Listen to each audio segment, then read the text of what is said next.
Malaysia is unable to come up with a consensus on that issue.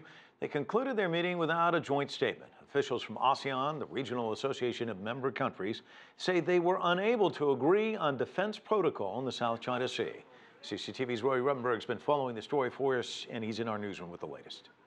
Well, Mike, the plan was to have a joint declaration issued at the end of the meeting. It was meant to show that the region is united on a whole host of issues, but ultimately one issue, and a controversial one, prevented that.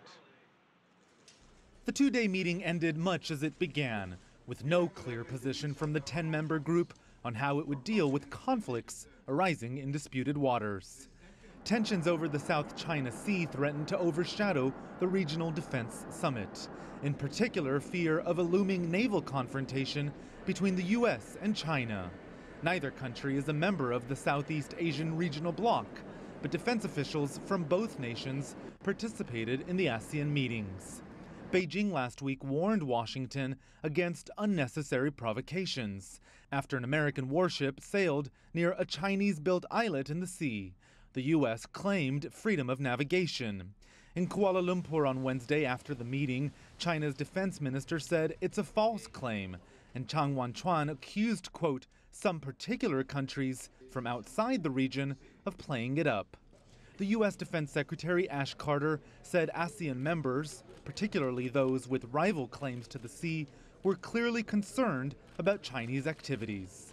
Well, let me just remind you that the presence of U.S. naval vessels in the South China Sea is not new. That's been going on for decades.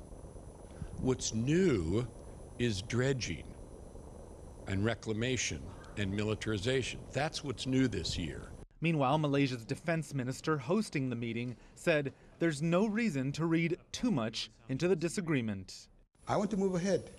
I want to look forward, and I'll be monitoring the meetings of the foreign ministers and the heads of their countries in ASEAN in the following weeks to come. On Thursday, the Malaysian defense minister is expected to join his American counterpart on board the USS Roosevelt. The American aircraft carrier, is scheduled to sail through the South China Sea in what Washington is calling a routine operation.